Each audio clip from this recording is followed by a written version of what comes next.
저는 우리 목사님에게 잠깐 소개를 받은 잘 알지 못하는 그런 사람입니다. 저는 파주 금촌에 있는 언덕 위에 교회 담임으로 섬기고 있는 노유걸 목사입니다.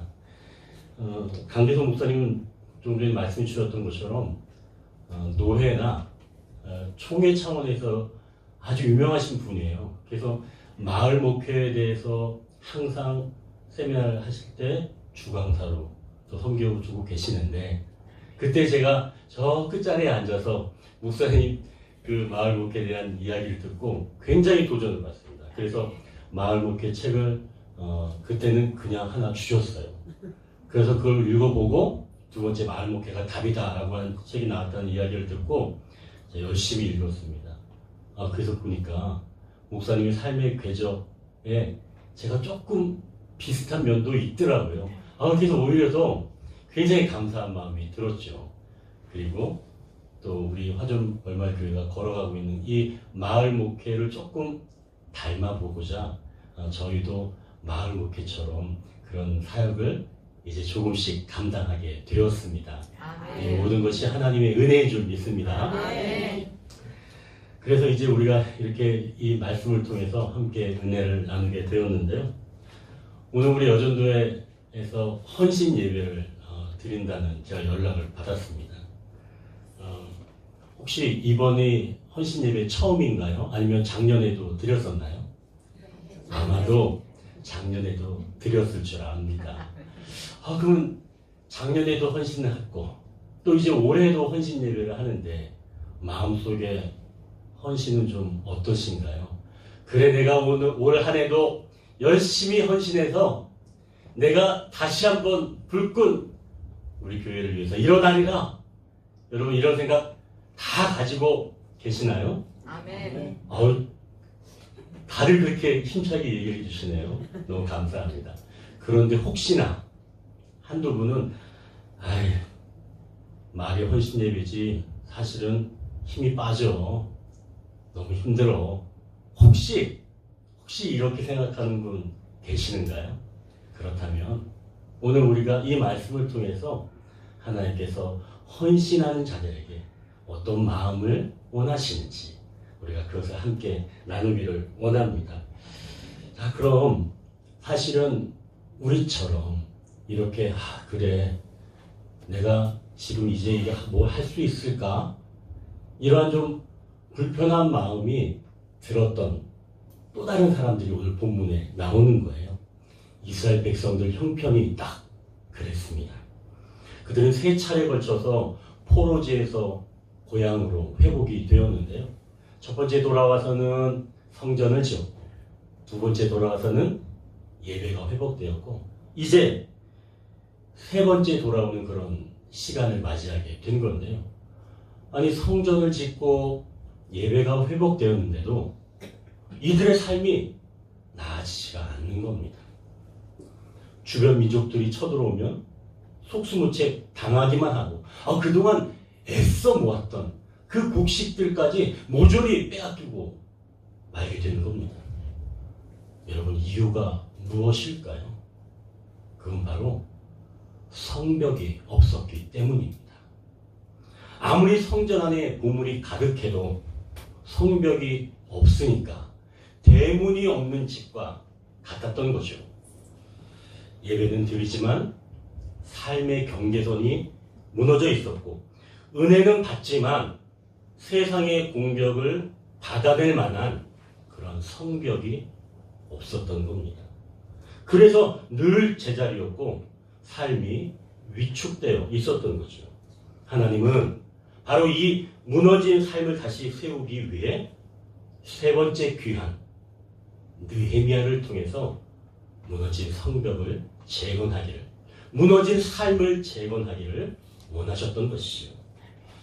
결국 하나님의 백성의 그 정체성을 회복시키시고자 하나님은 세 번째 느헤미야의 인도를 통해서 성벽을 재건하시고자 하신 것입니다.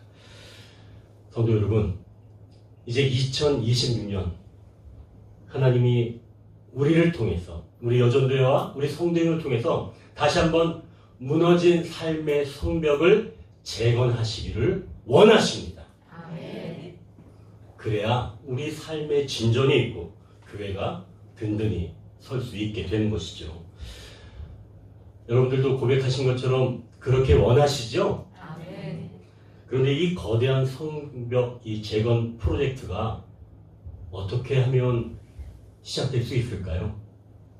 풍성한 재정이 있으면 될까요? 아니면 지적으로 뛰어난 능력이 있으면 성벽 재건 프로젝트를 감당할 수가 있을까요?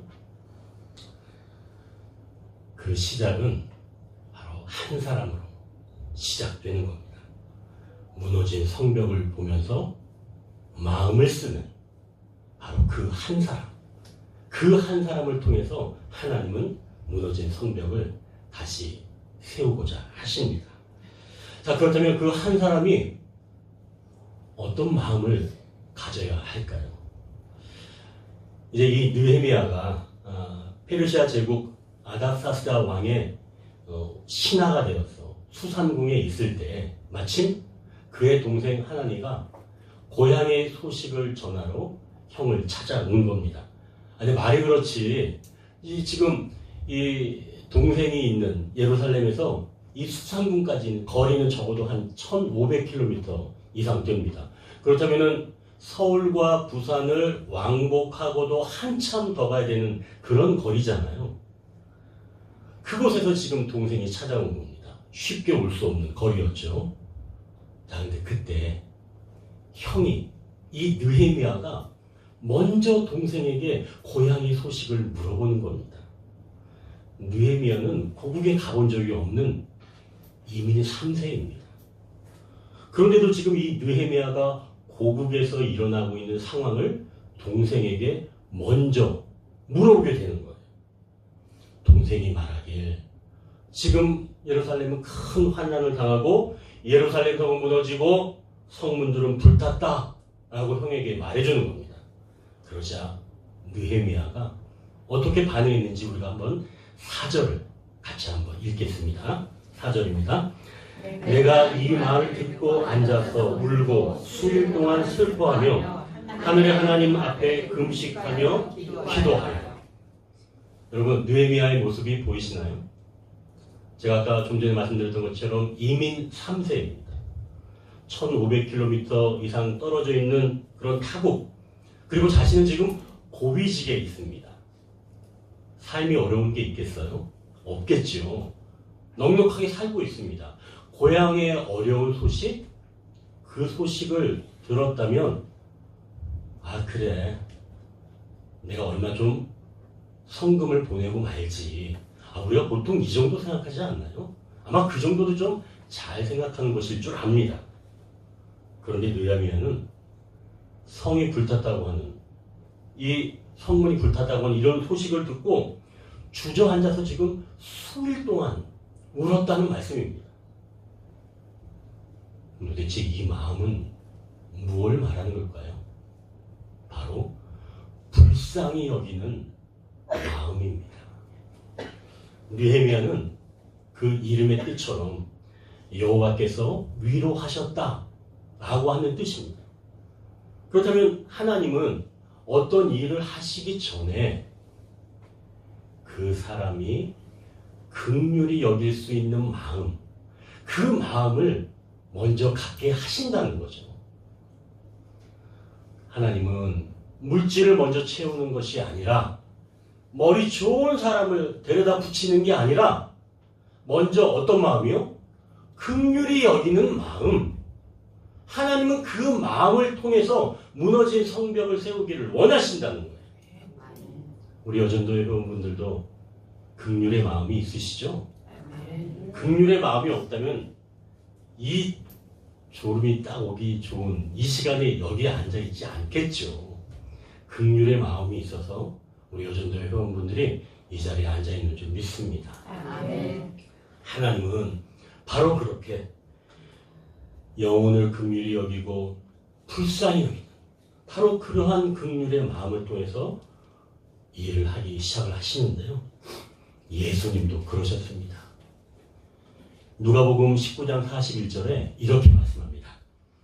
가까이 오사 성을 보시고 우시며, 예수님께서 예루살렘 성을 보시고 울고 계시는 겁니다.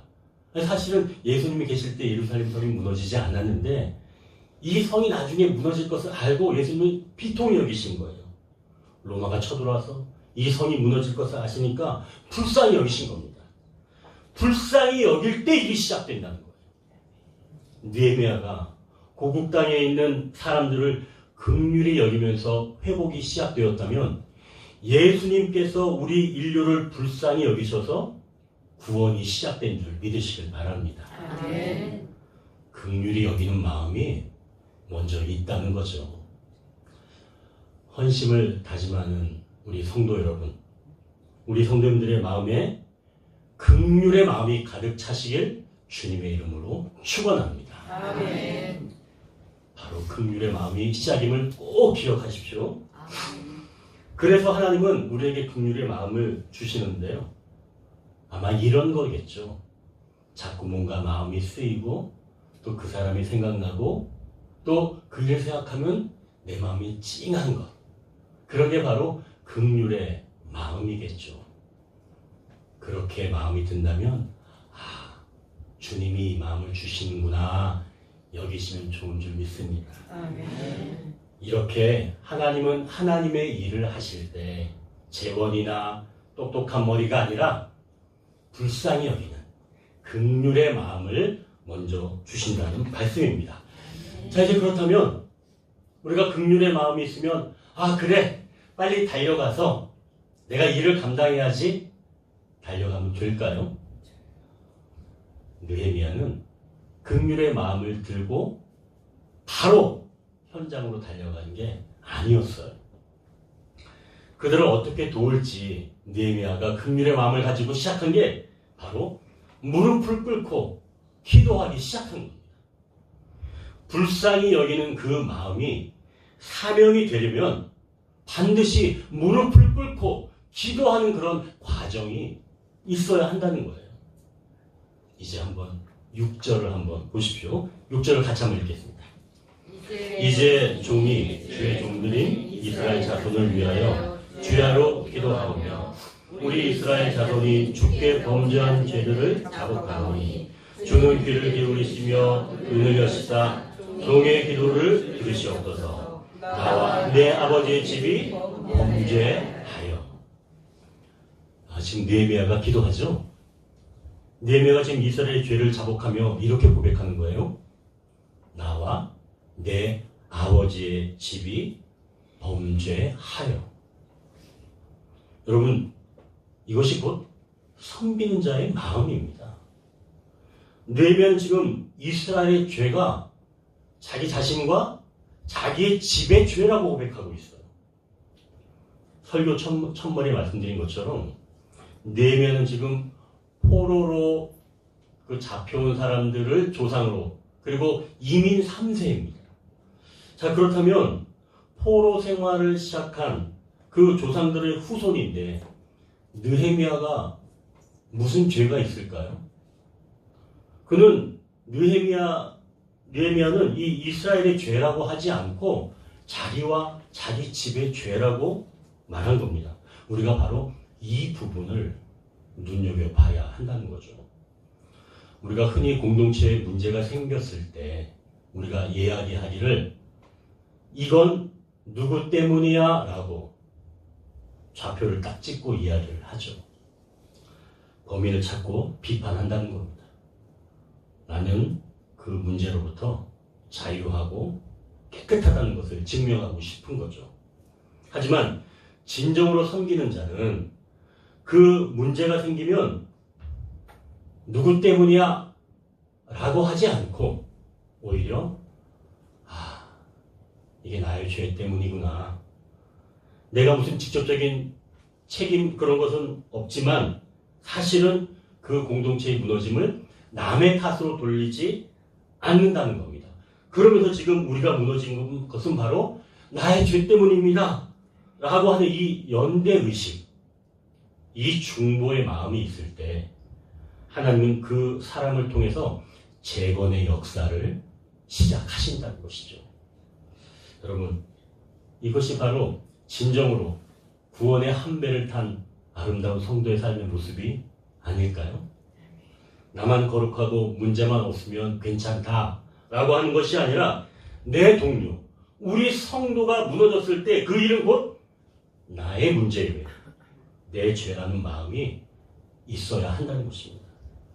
그런데 이 마음은 그냥 저절로 생기지 않고 사실은 그들을 위해 중보 기도할 때 그러한 마음이 들게 된다는 것이죠.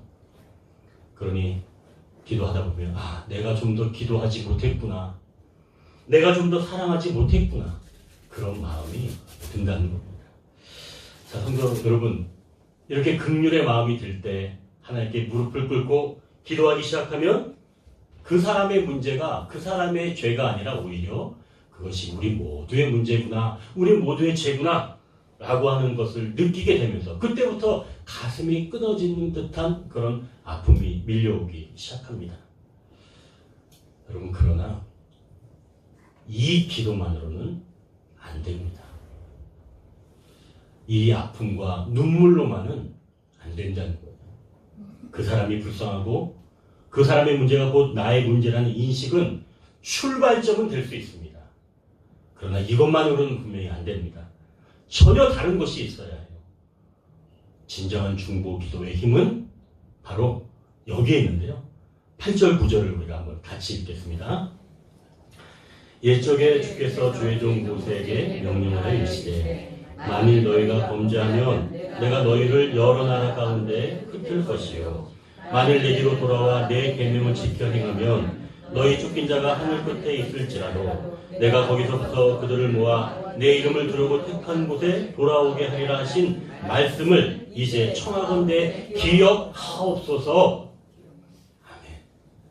성도 여러분, 하나님의 약속을 근거로 해야 기도에 힘이 있는 겁니다. 지금 읽은 이 8절과 9절은 느헤미야가 옛적에 주신 그 모세와의 약속, 그리고 솔로몬이 성전 봉헌할 때 그 약속을 지금 하나님 앞에 꺼내놓는 겁니다. 하나님, 기억하여 주옵소서. 우리가 범죄하면 흩으시지만 다시 돌이켜 계명을 지키면 하늘 끝에 있을지라도 다시 모으신다고 말씀해 주셨지요. 하나님께 이렇게 거룩한 독촉을 하는 거죠. 느헤미야의 기도가 강력했던 게 그의 뜨거운 감정 때문이 아니라 변치 않는 하나님의 약속을 붙들었기 때문입니다.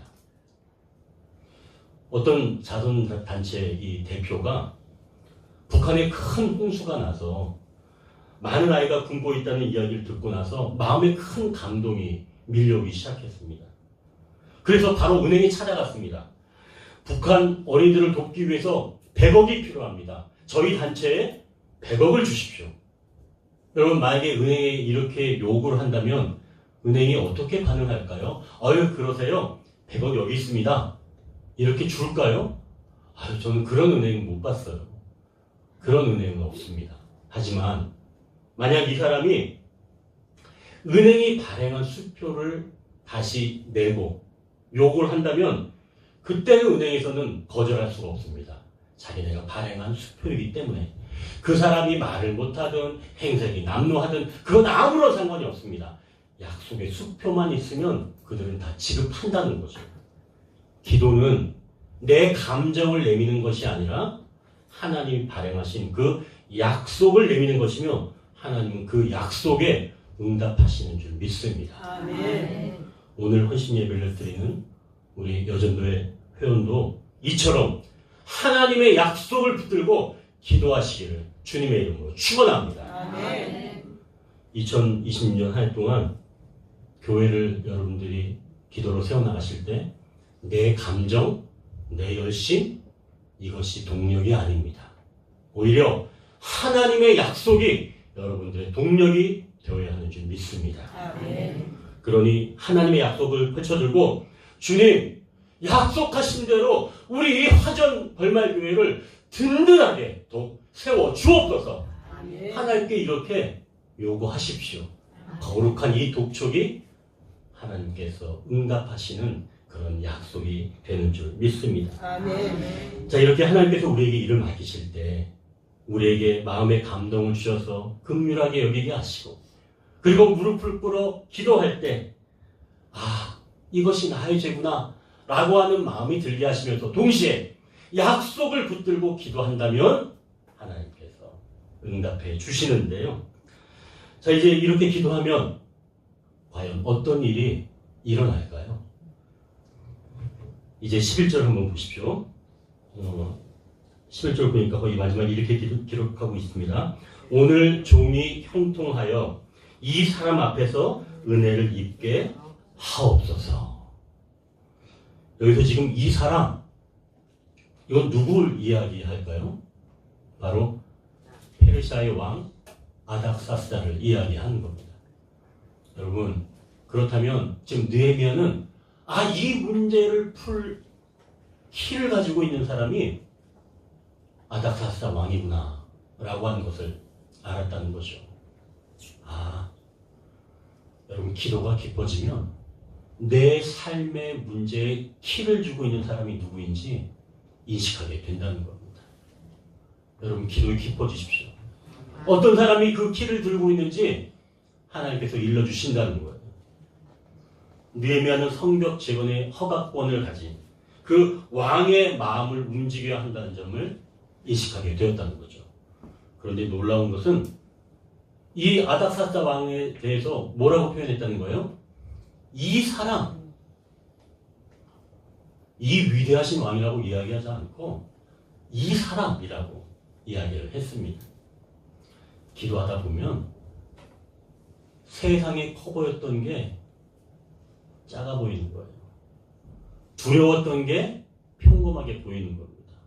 그동안 아닥사스다 왕 그러면은 무서워서 벌벌 떠들 수 있는 그런 존재였지만 그 사람도 하나님 앞에 서면 이 사람에 불과하다는 겁니다. 그럼 기도하면 사람을 우습게 하라? 이걸 이야기하는 게 아니에요. 기도하다 보면 한 영혼이 하나님 앞에서 긍휼을 입을 수밖에 없는 자다라고 하는 바로 그런 인식이 생긴다는 거죠. 그러니 우리가 기도할 때 하나님께서 그 사람이 어떤 키를 들고 있는지 알게 하시면서 동시에 친정으로 연약한 한 사람의 사실을 알게 한다는 바로 그러한 말씀입니다. 자, 느헤미야 기도가 끝난 직후 문득 자기 자신의 형편을 알게 되었어요. 이제 11절 하반절에 이렇게 말씀하지요. 그때 내가 왕의 술관원이 되었느니라. 여러분, 이 구절은 지금 느헤미야가 기도를 아주 잘해서 갑자기 왕의 술 맡은 관원장으로 싹 승진했다, 이런 말씀이 아니고 이 느헤미야는 이미 술 맡은 관원장이었습니다.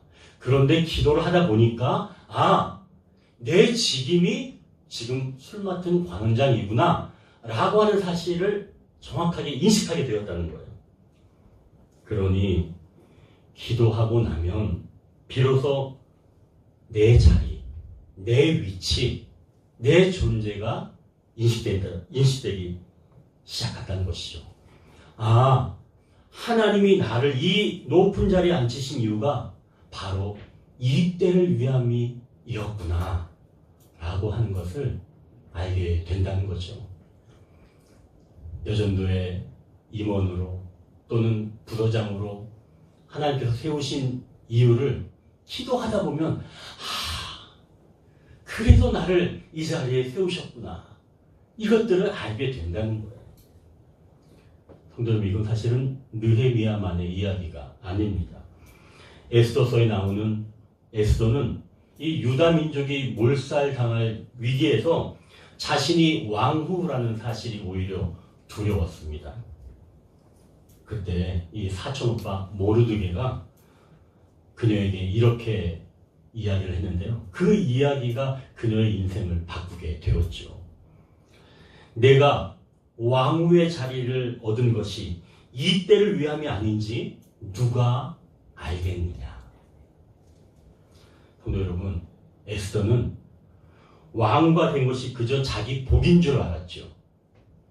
그러나 민족의 위기 앞에서 기도했을 때, 내가 왕후가 된 것은 내 영광을 위해서가 아니라 무너질 위기에 처한 내 민족을 구하라고 하신 하나님이 미리 배치해 놓으신 거구나 라고 하는 것을 깨닫게 된다는 겁니다. 그리고 상황이 급박해서 에스더가 허가 없이 왕 앞에 다가섰기에 에스더가 이렇게 고백하며 나아갑니다.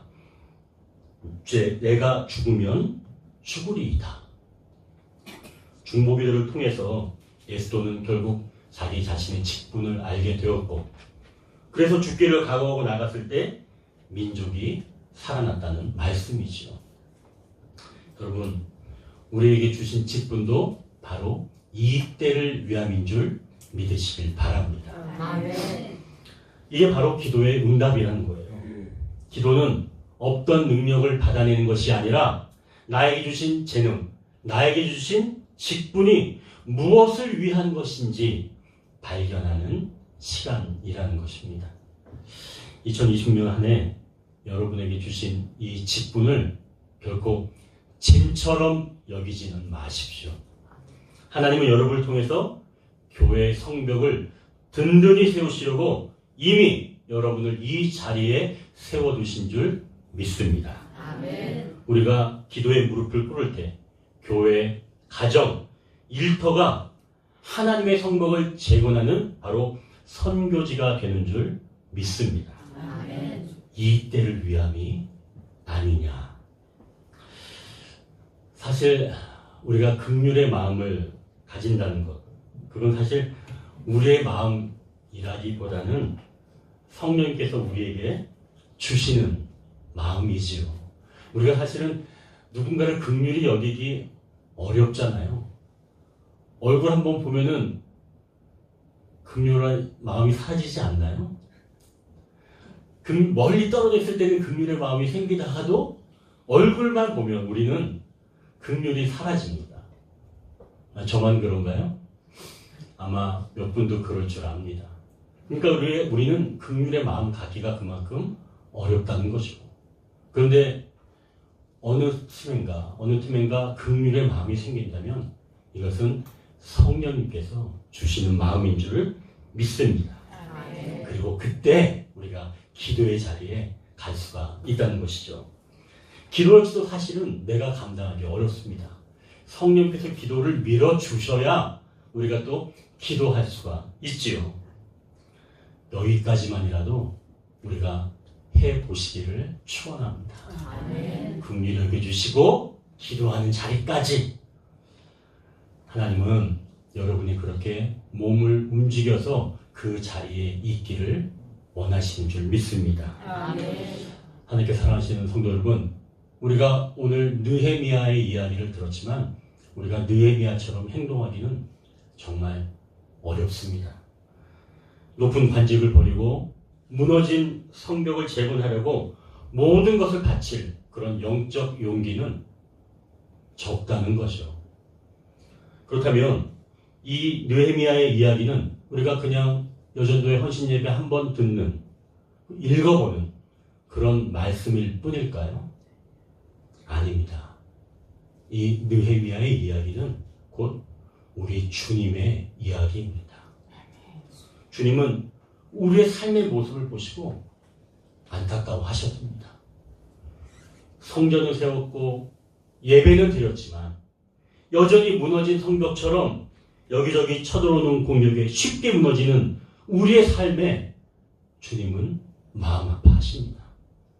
마음에는 원이지만 육신이 약해서 진정한 기쁨을 누리지 못하는 우리의 삶을 보시고 주님은 우리를 긍휼히 여기십니다. 우리는 분명 제대로 살고 싶은 마음이 있지요. 나를 힘들게 하는 그 사람을 마음으로는 사랑으로 품고 싶은 열망이 분명히 있습니다. 그런데 좀 전에 이야기했던 것처럼 그게 잘 안 됩니다. 그렇다고 노력을 안 해보는 건 아니에요. 해봅니다. 그러나 번번이 실패하고 말죠. 그 사람이 그냥 싫어지는 겁니다. 그래서 잘 안 되니까 포기하고 말지요. 주님이 그걸 하신다는 겁니다. 그래서 주님은 우리를 불쌍히 여겨주시는 겁니다. 제대로 살고 싶지만 그렇게 살지 못하고 끙끙대고 있는 우리의 모습을 주님은 긍휼히 여기신다는 말씀이시죠. 그래서 여러분, 이제 우리가 유다인이 되어서 주님의 긍휼을 기다려 보십시오. 주님, 나를 불쌍히 여겨 주옵소서.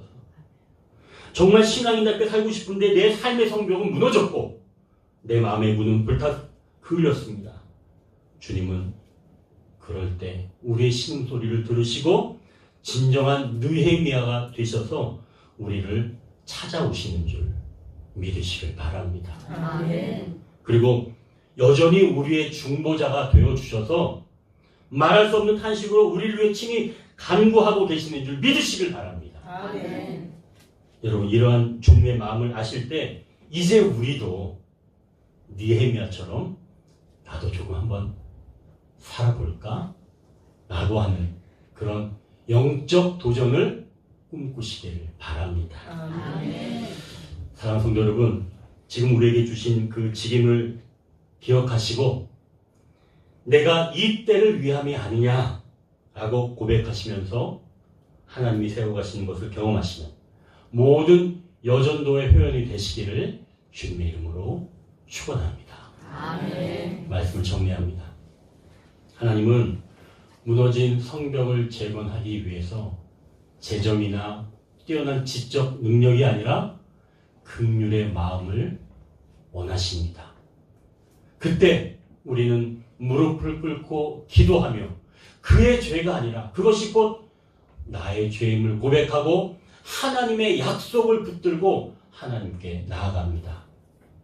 그때 마침내 내가 무엇을 해야 하는지 나를 발견하게 하시고 하나님께서 그 모든 것들을 다시 회복시키면서 우리 화전 벌말 교회를 세워가신다.